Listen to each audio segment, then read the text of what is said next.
한 주 동안 잘 지나셨습니까? 그래서 잘 지나신 것 같지는 않아서 아마 우리 원우들은 학기말 다가가면서 여러 가지 숙제나 또 여러 가지 해야 할 일들이 많으리라 생각되고, 저 성도님들도 또 여러 가지 또 한 해를 마무리하는 아마 준비를 해야 되지 않을까 생각이 되고요. 내외적으로 또 나라가 어수선하고 이래서 마음도 조금 어수선하고 아마 그리라 생각이 듭니다. 오늘 이 복음서, 공간복음서에 나타난 한 사건을 우리가 좀 생각해 보면서 좀 시끌벅적한 시대에 우리가 정말 하나님 앞에서 어떻게 살아야 될까 하는 걸 다시 한번 좀 생각해 봤으면 좋겠습니다. 제가 옛날에 우리 학교 다닐 때 책에 나오던 그런 시인데, 이름은 주보에 그 시인의 이름이 나와 있습니다. 저도 오랜만에 이 시는 기억을 하는데 이 시의 시인이 누구였더라 기억이 잘 안 나서 제가 찾아봤습니다. 그 일제시대를 살았던 나병 환자 시인 한하운 시인이 쓴 소록도로 가는 길, 소록도로 가는 길에라는 그런 제목의 시입니다. 이게 교과서에 옛날에 나온 걸로 기억을 합니다. 다 읽지 않고 그 일부만 보면은, 버드나무 밑에서 직가다비를 벗으면, 이 직가다비라는 게 신발입니다. 일종의 벗으면 발가락이 또 한 개 없다. 앞으로 남은 두 개의 발가락이 잘릴 때까지 가도 가도 천리 먼 전라도길 전라도길. 긴 시 중에 일부입니다. 아주 유명한 시인데, 뭐 다른 좀 관점에서 썼습니다만은, 그러나 이 나병, 옛날에는 좀 저한 말로 문둥병이라 그러기도 하고, 나중에 요즘은 조금 더 고상하게 한센씨병 혹은 한센병이라고 이렇게 좀 바꿔서 부르는 병입니다.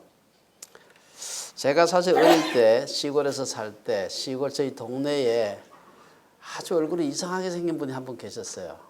아주 뭐 이상하게 어떻게 보면 외국인 같고 뭐 이상하게 얼굴이 울먹줄먹한 분이 계셨는데, 그분은 저는 그때는 잘 몰랐어요. 어릴 때 뭐 이상하게 생긴 분이 있구나, 나이가 들면 저렇게 되기도 하나 보다, 뭐 그런 생각했는데, 이분은 동네 가운데 살지 못하시고 동네가 이렇게 있으면 동네 저 귀퉁이 한 집에 사시는데 결혼도 안 하시고 연세가 많으신 그 어머니하고 두 분이 그냥 거기서 사셨습니다. 근데 흥미로운 것은 동네가 뭐 한 몇십 호 정도 되는 동네이기 때문에 무슨 잔치나 무슨 회감연이나 이런 걸 하면 반드시 온 동네 사람을 다 초청하는데 이분은 초청을 안 해요. 길거리 가다가 만나면 서로 인사나 하는데, 아는 척은 하는데 별로 가깝게 지나지 않고 지나치고.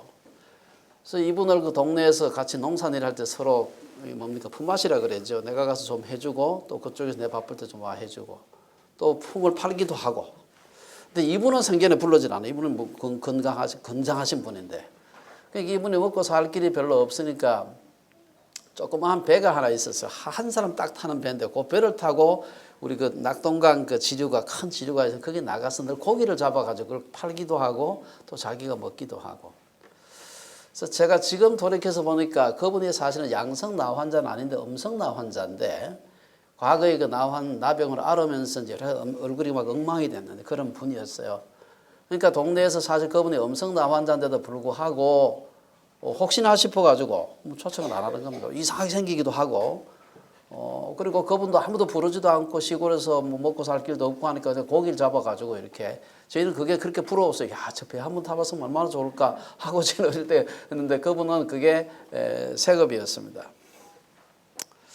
사실 이 과거의 사람들은 나병 혹은 한센병을 유전병이거나 혹은 천벌로 여겼습니다. 그래서 환자들은 치료나 돌봄을 받는 것이 아니라 오히려 그런 사람이 오게 되면은 낙인을 찍고, 어떤 사람들은 뭐 그 사람한테 돌을 던지기도 하고 그랬습니다. 그래서 옛날에 그 이스라엘에서도 보면은 그랬다 그래. 온몸을 마치 그 만화에 나오는 무슨 투명인간처럼 붕붕 붕대로 감고 그렇게 다녔다고 합니다.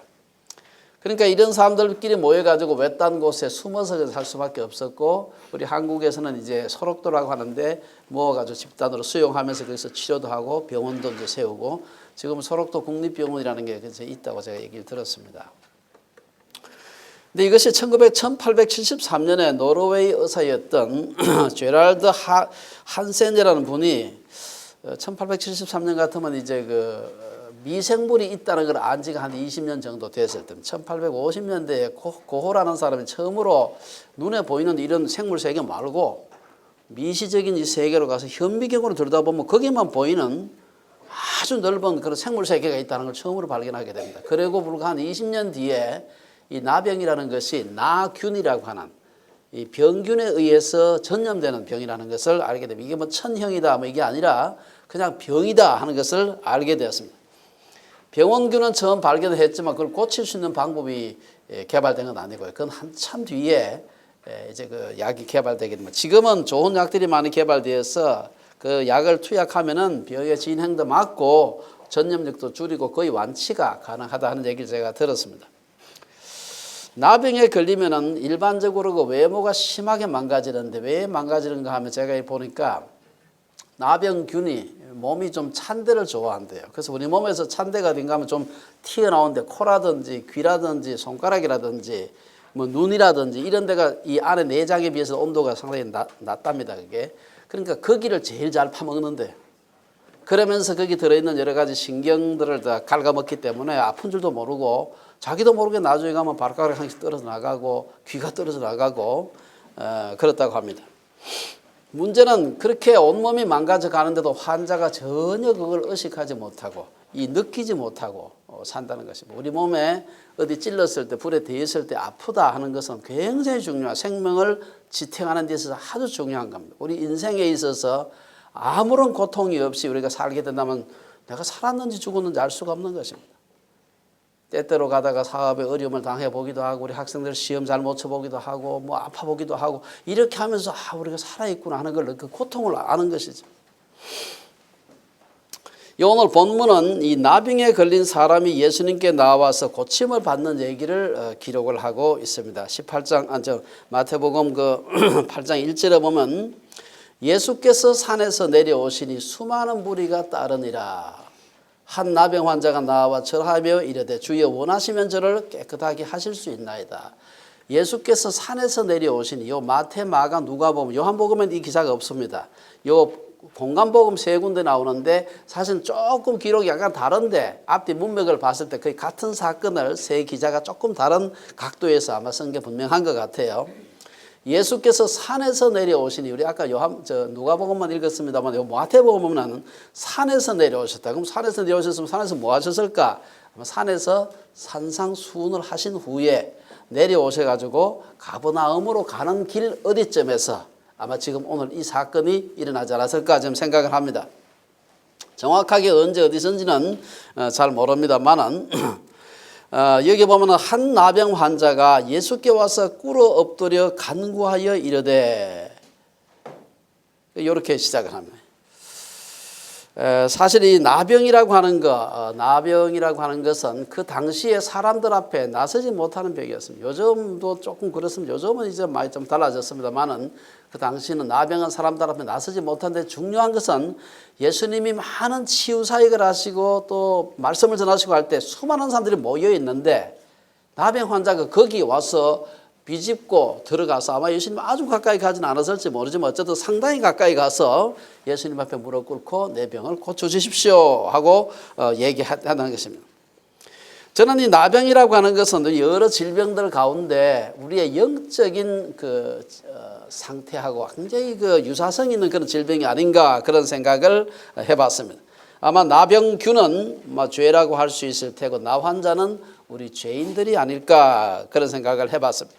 나병균이 퍼질수록 우리의 신체가 이 감각이 없어지는 것처럼 죄에 더 깊이 들어가면 들어갈수록 죄에 대한 감각이 무뎌지는 겁니다. 내가 지금 잘못하고 있는지도 잘 모르는 겁니다. 나중에 파멸로 가고 있는데도 모르고 멸망하는 걸 볼 수가 있습니다. 우리가 일반적으로 우리의 삶에서도 보게 되면은 자기가 의롭다고 주장하는 사람일수록 일반적으로 나쁜 사람이 많습니다. 나는 죄인입니다. 내가 참 죄가 많은 사람이에요. 내가 이렇게 교만해요. 이런 사람은 정말 겸손한 사람이에요. 사실은. 그런 사람 예민한 사람, 이 감각에 살아있는 사람입니다. 영적인 감각이. 이게 그런데 죄라고 하는 이 나병균이 갉아먹어가지고 이 감각을 없애는 겁니다. 자기가 얼마나 나쁜 사람인지 잘 모르는 거죠. 그래서 영적인 나병, 이런 말이 되지 않을까 생각을 해보았습니다. 그 이어서 이제 나병을 치유하는 사건이 마태복음 8장 2절 이하, 또 마가복음 1장 40절 이하, 우리 아까 읽었던 누가복음 본문에 나오고 있습니다. 여기 보면은 이 세 복음서에서 마태와 마가는 나병 환자라 이렇게만 언급을 하고 있는데, 누가복음만 보면은 조금 다르게 기록하고 있어요. 보면은 누가복음에 5장 12절에 보면은 예수께서 한 동네에 계실 때에 온몸에 나병 들린 사람이 있어. 마태복음 1장 40절은 그냥 한 나병 환자가 예수께 왔어. 마태복음도 뭐 한 나병 환자가 나와 절하며 이르되 이렇게 하는데, 누가복음만이 온몸에 나병 들린 사람이 있어. 누가의 직업이 뭐라 그랬습니까? 의사라 그랬어요. 이 사람은 그래서 요 짧은 한마디지만 이게 기록할 좀 달라요. 이게 아무래도 이게 좀 그런 질병이라든지 이런 거 많이 다루는 의사들은 그냥 안 하고 지금 질병이 어디까지 진전이 됐는지 이걸 조금 생각을 하고 기록을 하는. 그래서 온몸에 다 퍼져서 살짝 여기 어디 나병이 발병한 게 아니라 온몸에 다, 여기 보면 온몸에 나병 들린 사람이 있어 가로되.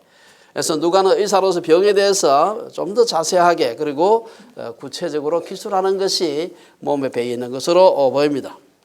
그래서 우리가 예수께서 나병 환자를 고쳐주는 이 오늘 사건을 통해서 몇 가지 그 과정에서 우리가 생각해 볼 수 있는 바가 몇 가지 있습니다. 첫째, 예수님께서 그를 고쳐주신 배경은 그를 긍휼히 여김이 있었다. 예수님은 환자에 대해서 불쌍히 여기는 마음이 있었습니다. 마가는 예수님이 나병 환자를 고쳐주실 때 그를 불쌍히 여기셨다. 1장 41절에 그렇게 얘기하고 있습니다. 우리말에는 그 불쌍히 여긴다는 말이고, 약간 내가 누구를 불쌍히 여긴다 그러면 약간 좀 밑으로 내려다보는 그런 말이 돼가지고 안 좋습니다. 그래서 저는 생각할 때 우리말에는 누가 불쌍히 여긴다면 기분이 나쁠 수 있어요. 불쌍히 여김을 받는 사람이 기분이 나쁠 수 있어요. 그래서 차라리 그 말보다는 좀 사랑한다 혹은 긍휼히 여긴다, 뭐 이런 말이 하면 좀 더 낫지 않나 그런 생각을 해봤습니다. 긍휼히 여긴다는 마음은 상대의 고통에 공감하는 걸 말합니다. 혹은 참여한다는 의미가 있습니다.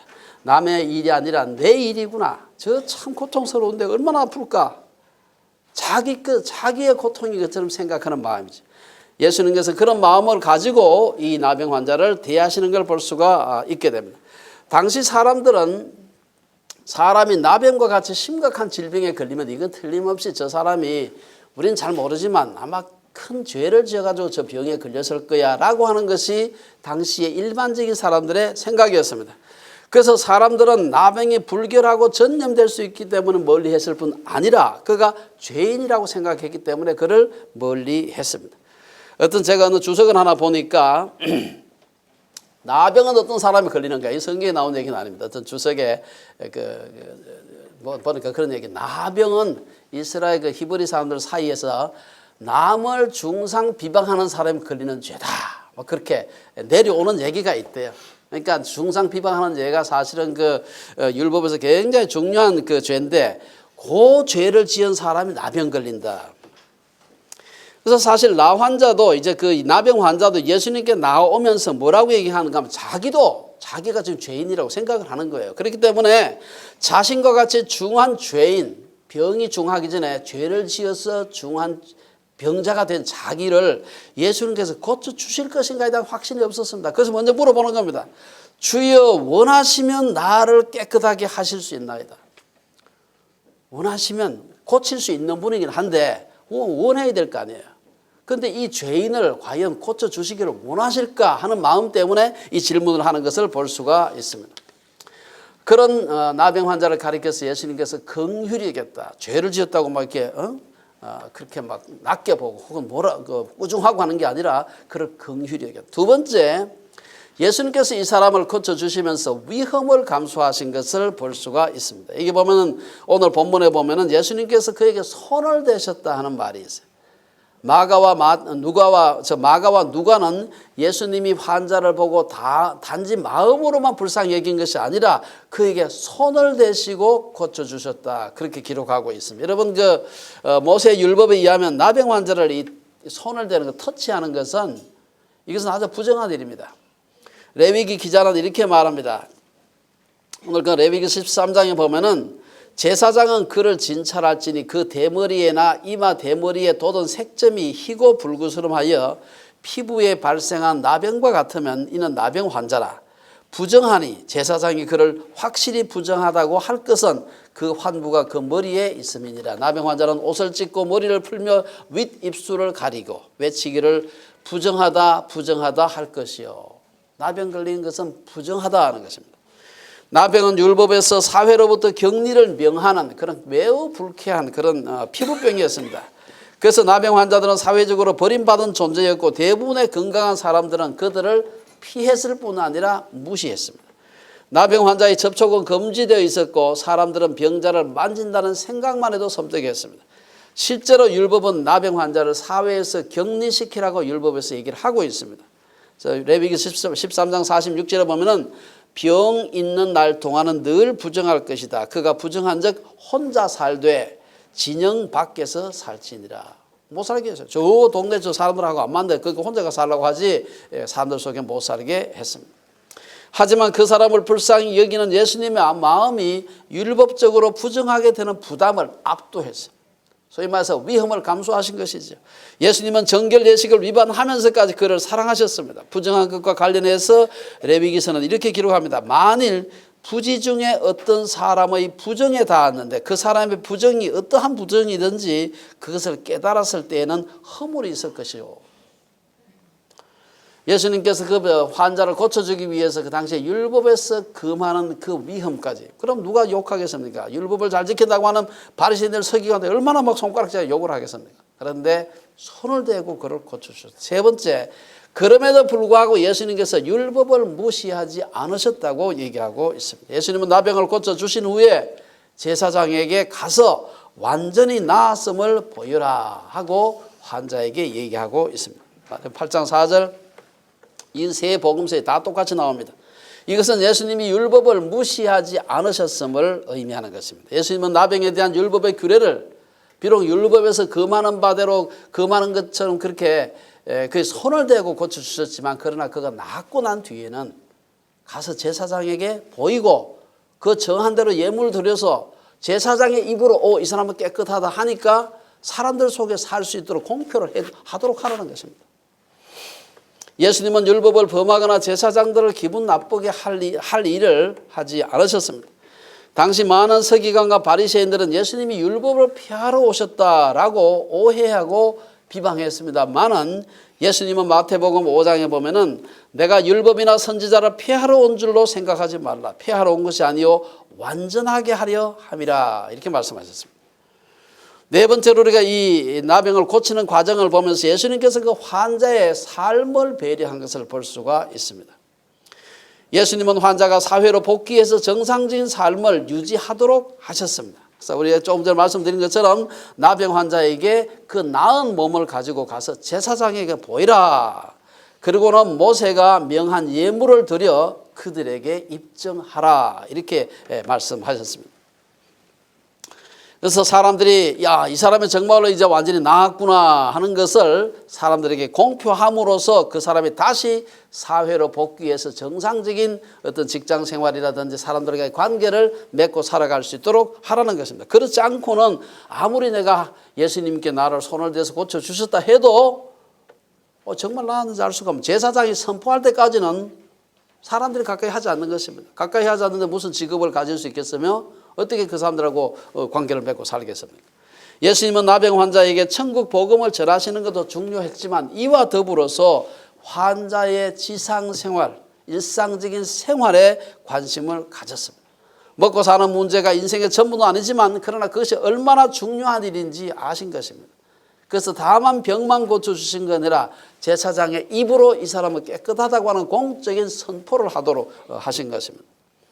마지막으로 우리가 살펴볼 수 있는 과정에서 볼 수 있는 것은 사역의 권위를 나타내는 것입니다. 예수님께서 나병 환자를 고쳐주신 것은 자신의 사역의 권위를 나타내는 것이었습니다. 예수님은 자신의 치유 사역이 하늘에서부터 온 것임을 나타내셨습니다. 유대인들은 하나님만이 나병을 고칠 수 있다 그렇게 믿었습니다. 열왕기하 5장에 보면은 우리가 잘 아는 아람 왕의 군대 장관 나아만이 나병에 걸려와 가지고 아람 왕이 이스라엘 왕에게 편지를 써서 이제 그 잘 고쳐 주시오 하고 이제 편지를 쓴 내용을 보면은 이런 말이 있어요. 내가 내 신하 나만을 당신에게 보내오니 이 글이 당신에게 이르거든 당신은 그의 나병을 고쳐 주소서. 열왕기하 5장 6절에 있는 말. 그렇게 하니까 이스라엘 왕이 그 말을 듣고서 뭐라고 얘기하면 답장을 그 말을 한 게 나와요. 내가 사람을 죽이고 살리는 하나님이냐? 그가 어찌하여 사람을 내게로 보내 그의 나병을 고치라느냐? 이건 틀림없이 우리나라를 침략하려고 그냥 어차피 못 고칠 거니까 못 고치면 쳐들어간다. 이렇게 해서 침략의 빌미를 만들기 위해서 하는 것이구나. 하나님밖에 못 고치는데 내가 어떻게 고치겠느냐. 이 말은 이 사람들 마음속에 나병은 하나님만 고치는 소위 말해서 천벌이라고 하는 천형이라고 하는 그런 생각들이 깊이 있었던 걸 볼 수가 있습니다. 그러면은 그러한 병을 고쳐주신다고 하는 것은 예수님의 사역의 권위가 하늘에서부터 왔다는 것을 보여주는 것입니다. 이러한 치유 사역의 결과가 두 가지로 나타나는데 오늘 보고 이 마가복음 1장 45절과 누가복음 5장에 보면은 두 가지가 나타납니다. 유대교의 전통에 의하면 수많은 질병들 중에서 하나님만이 고칠 수 있는 질병이 두 가지가 있다. 하나는 뭔가 이 나병입니다. 나병에 걸린 사람을 두 번째는 죽은 사람 살리는 거예요. 두 가지였다고 합니다. 하나님이 아니면 고칠 수 없다고 생각하는 나병을 단지 손을 대심으로 완치하신 예수님입니다. 혹이라도 사람들이 믿지 않을까 봐 율법의 요구대로 제사장에게 가서 확인까지 받으라고 했습니다. 사람들의 마음이 어떻겠습니까? 저분은 하나님이 보내신 분이 분명하구나. 벌떼와 같이 모이지 않겠습니까? 불치의 병고에 한평생 시달리던 사람들 그리고 그들의 가족이나 친구, 친척들은 다른 모든 것 제쳐두고 자기 가까이 있는 사람 병자 데리고 불원천리하고 예수님께 달려가지 않겠습니까? 예수님에 대한 소문이 널리 퍼지면서 수많은 무리가 말씀도 듣고 자기 병도 고침을 받고자 모여들었습니다. 여러분 요즘도 설교 누가 잘한다, 부흥이 한데 설교 잘한다 해가지고 그런 많이 모이잖아요. 병 잘 고친다 그러면 미어 터집니다. 그만큼 질병이라고 하는 것은 우리 인생이 살아가는 데 있어서 아주 절박한 문제입니다. 우리가 앞에서도 몇 차례 언급했습니다만 이처럼 사람들이 그 주변에 모여가지고 인기가 하늘을 찌를 때 우리는 극히 조심해야 됩니다. 우리는 사람의 장목으로 둘러싸여 있을 때 하나님과의 관계가 단절되지 않도록 조심해야 됩니다. 여러분 그 개척교회 하는 목사가 타락하는 일이 거의 없습니다. 교회가 안정이 되고 어느 정도 여유가 있게 되고 주변 사람들이 막 좋다고 그냥 아부하고 이때 이게 넘어질까 봐 굉장히 조심을 해야 되는 것입니다. 요즘 우리 곤욕을 치르고 있는 이 소위 최순실 게이트 마찬가지입니다. 대통령이 사람의 인의 장막에 둘러싸이니까 말이 안 들리는 거예요. 얼마나 사람이 그렇게 될 때 어리석어질 수 있는가 하는 것을 볼 수 있습니다. 이러한 분주하고 복잡한 중에서 예수님은 중심을 잃지 않으셨다. 첫째는 사람을 의지하지 않았다. 얼마나 칭찬 사람 옆에 아부한 사람 많았겠습니까? 정말 하늘에 오신 분이 맞구나. 온갖 칭찬을 다 했을 거예요. 근데 그 말이 내가 진짜 그런가 싶어서 실수하지 않으셨다 이 말이에요. 예수님은 사람을 의지하지 않으셨다. 예수님의 인기가 높아지고 따르는 자들이 많아지면서 동시에 반대하는 사람들도 많아졌어요. 그래서 예수님은 병 나은 자에게 경고하기를 삼가 아무에게도 아무 말도 하지 말고 가서 내 몸을 제사장에게 보이고 네가 깨끗하게 되었으니 모세가 명한 것을 드려 그들에게 입증하라. 첫째, 사람들에게 동네방에 떠들지 말라. 제사장에게 가서 제사장의 입으로 네가 깨끗함을 받았다는 것을 선포, 공포하게 하라. 하지만 병이 나은 사람은 가만히 있을 수가 없어. 제 생각하면 이 사람이 제사장한테 같이 싶어요. 예수님 명했는데 안 갔겠어요. 문제는 제사장에 가는 중간에 입이 가만히 있을 수가 없는 이게 너무 좋은 일이기 때문에 예수님을 해치기 위해서 절대 아마 막 떠드는 게 아닐 겁니다. 가만히 있을 수가 없어요. 가면서 예수님 나를 고쳐주셨다고 어떻게 떠들었는지 모르겠지만 어쨌든 만나는 사람들마다 아마 안 떠들었겠습니까? 오늘 본문에 보면은 마가복음 1장 45절 나가서 이 일을 많이 전파하여 널리 퍼지게 하였더라. 병이 나은 사람은 나쁜 의도로 그렇게 한 것은 아닙니다만은 오히려 그의 열심히 하나님의 사역을 방해하는 것을 볼 수가 있습니다. 예수님을 해하기 위해서가 아니지만 어쩌면 예수님이 치유해 주신 것이 너무 감사해서 그랬지만 예수님은 그로 인해서 오늘 1장 45절에 보면은 마가복음 1장 45절에 다시는 드러나게 동네에 들어가지 못하시고 오직 바깥 한적한 곳에 계실 수밖에 없었다. 누가복음에는 한적한 곳에 가셔서 기도하셨다 이렇게 되어 있습니다만 여기는 한적한 곳에 가셨다 이렇게 되어 있어요. 어쨌든 뭐 가셔서 기도하셨겠죠. 그래서 사도 요한은 오늘 요한복음에서 보면 요한복음 그 2장에 보면은 그 비슷한 똑같은 사건 아닙니다만은 예수는 그의 몸을 그들에게 사람들에게 자기 주변에 몰려 들어가지고 인의 장막을 치고 막 아부하고 막 칭송하는 사람들에게 의탁하지 아니하셨으니 이는 친히 모든 사람들을 아심이요라고 했습니다. 여러분 지혜롭지 못한 열심은 좋은데 지혜롭지 못하게 되면 열심이 없는 것만 못할 때가 가끔 있습니다. 우리나라에도 그런 일이 가끔 있는데 선교를 하는 게 얼마나 좋습니까? 그런데 선교를 할 때 남 배려 안 하고 지 맘대로 독불청 장군처럼 해가지고 선교를 다 망치는 경우가 우리나라에 있습니다. 우리 여러분 유명한 그 선교 단체 중에 하나입니다. 그들의 그 열심 때문에 모슬렘 선교의 문이 막혔다는 얘기를 저는 선교사들로부터 여러 차례 들었습니다. 2000년 카자흐스탄에서 열린 실크로드 선교대회 얼마나 이름이 좋습니까? 그 모슬렘에 가서 실크로드 선교대회를 하는데 2004년 예루살렘에서 한 예루살렘 행진, 2006년 아프가니스탄 그 전쟁하고 있는 동네에 가서 평화 행진을 해. 근데 2007년 샘물교회 단계 선교팀 피랍 사건. 그러면서 여러분 중앙아시아 회교권에 종교법이 새로 생기거나 강화가 돼가지고 있는 선교사들 알지만 그동안은 가만 놔뒀는데 공개적으로 넓은 장소에 수백 명 수천 명 모아놓고 선교대회를 하니까 선교대회 자체가 나쁜 게 아니에요. 문제는 독불장군으로 자기 혼자가 사는 바람에 그 선교단체 사람들 한 번 하고 나오고 다른 선교사들 몇십 년씩 거기 선교한 사람들 다 쫓겨났습니다. 아주 조심을 해야 됩니다. 선교단체대 연합재패인 선교한국에서는 선교지에서 다른 단체 사역자들에게 피해를 주거나 현지 선교사 대부분이 반대하는 행사나 사역을 강행했다는 이유를 들어서 출석 회원들 3분의 2의 동의를 받아서 제명시켰습니다. 처음에는 그냥 자격정지만 할까 해서 모였대요. 근데 해보면 너무 그 선교단체가 화가 나가지고 도대체 그 선교단 하나 때문에 선교할 수가 없는 거예요. 이건 쫓아내야 된다. 그래가지고 제명을 했어요.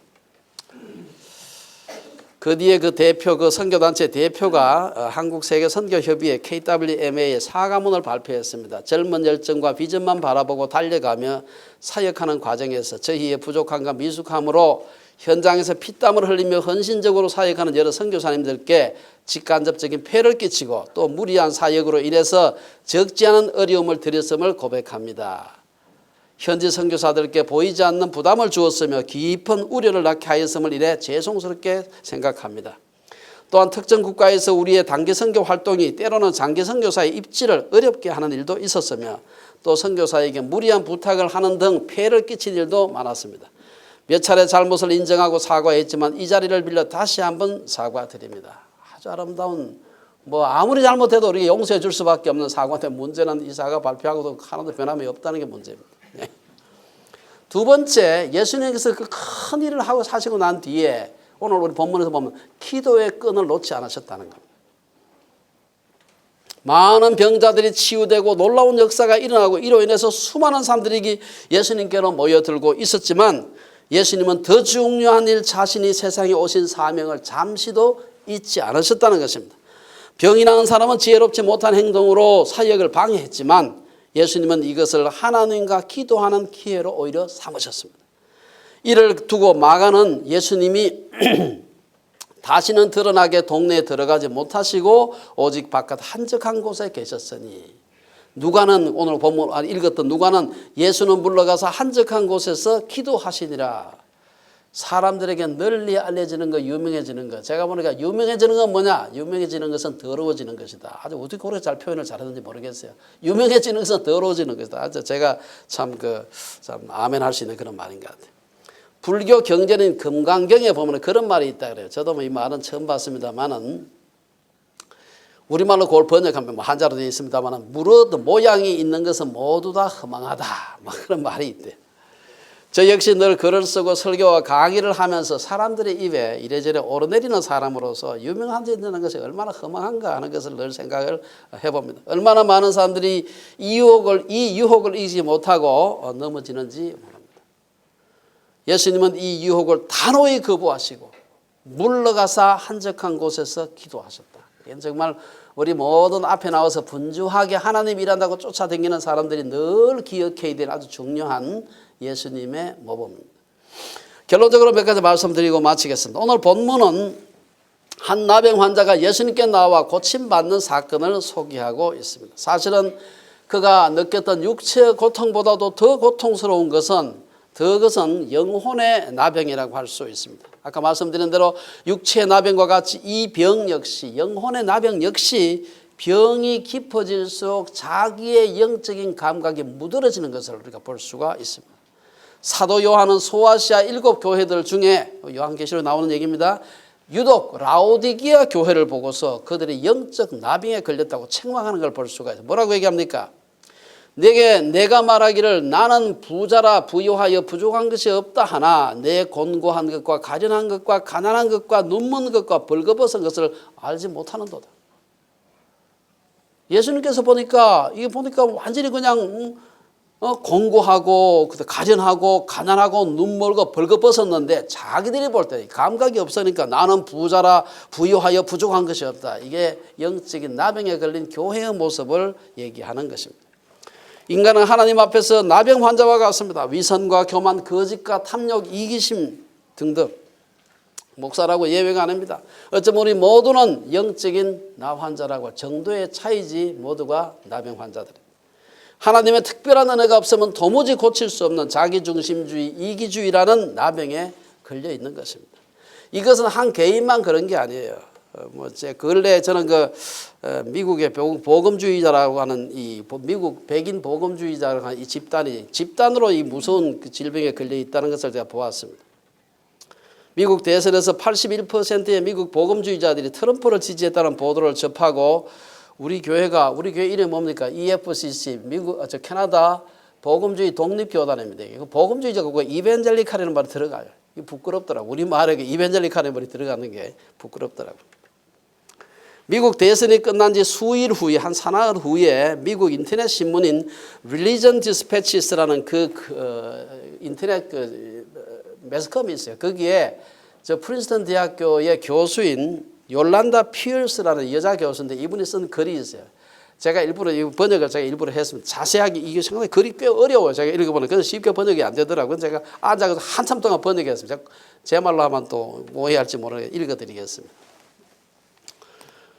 지난주라는 것은 미국 대선이 있던 그 지난주 나는 거듭난 그리스도인이라는 백인 복음주의자들의 81%가 녹화된 영상에서 장애를 가진 한 기자를 조롱하고 또한 녹화된 영상에서 그 기자가 조롱한 것에 대해 거짓말을 하는 그런 인간에게 투표하는 것을 지켜보았다. 나는 거듭난 그리스도인이라는 백인 복음주의자들의 81%가 여성들을 성폭행하고도 희죽거리면서 그에 대해 아무렇지도 않다고 주장하는 그런 인간에게 투표하는 것을 지켜보았다. 나는 거듭난 그리스도인이라는 백인 복음주의자들의 81%가 혼외 정사를 하고 간음을 하고 여러 번 이혼하고 저급한 포르노 사업을 하고 소득세 신고 내역을 밝히기를 거부하고 자선기관에 대한 기부 약속을 지키지 않고 자기를 지지한 사람들 그들의 아내와 부모들을 포함해서 그들을 조롱하고 오바마 대통령에 대해 인종차별적인 거짓말을 하고 아프리카 미국인들과 멕시코계 미국인들과 무슬림들에 대해서 잘못된 고정관념을 가진 그런 인간에게 투표하는 것을 지켜보았다. 나는 거듭난 그리스도인이라는 백인 복음주의자들의 81%가 가장 사소한 일에서조차 거짓말을 밥 먹듯 하는 그런 인간에게 투표하는 것을 지켜보았다.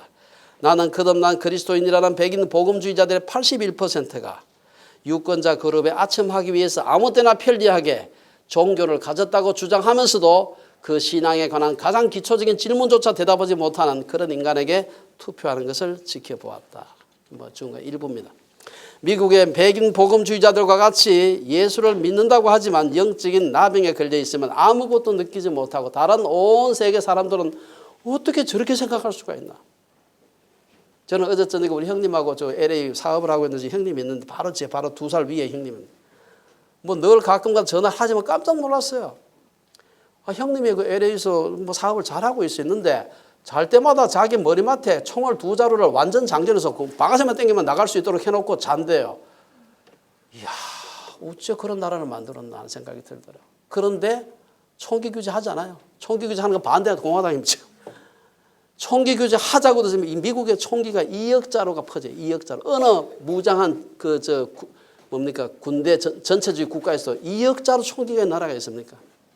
누가 총을 가지고 있는지 몰라. 그러니까 뭐 경찰한테 가서 무조건 이렇게 들고 있어야 돼. 조그만 이상한 행동하다가 저놈 총 꺼내지 않을까 싶어가지고 경찰이 먼저 쏘는 겁니다.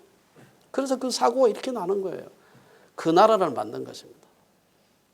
거기에 복음주의자들이 미국의 선거의 향방을 결정합니다. 이 사람들이 다 찍으면 누구라도 돼요. 제가 산호세에 있는 제 친구 하나가 있는데 그 친구가 누굴 찍을까, 그놈을 찍을까, 그년을 찍을까 생각 고민을 실컷 하다가 결국은 3번 찍었다.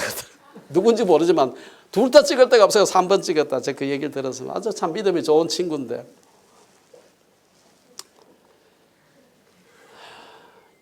영적인 나병에 걸려 있으면 아무것도 느끼지 못하고 온 세상은 다 아는데 자기만 모르는 것입니다. 아무것도 느끼지 못하고 아무것도 깨닫지 못하게 됩니다. 그런 질병 상태에 있는 불행한 교회는 단지 미국 백인 복음주의자들뿐 아니라 말세 교회의 특징이기도 합니다. 문제가 있느냐 없느냐보다도 더 중요한 것은 영적으로 깨닫고 있느냐 아니냐, 영적인 감각이 살아있느냐 하는 문제입니다. 모든 사람이 트럼프와 같이 미국 백인 복음주의자들과 같이 중증은 아니겠지만 인간은 본질적으로 영적인 나환자들입니다. 나병균이 우리의 육체를 파먹어 들어가는 것처럼 교만과 위선이라고 하는 나병균은 우리의 영혼을 파먹어 들어가는 것입니다. 주빌리의 온 식구들이 우리는 온몸에 나병 들린 중증 나환자와 같은 우리들에게 오셔서 그 병을 치료해 주신 예수 그리스도를 만나고 영육간에 깨끗이 치유받는 역사가 일어나기를 주의 이름으로 축원합니다. 기도하겠습니다.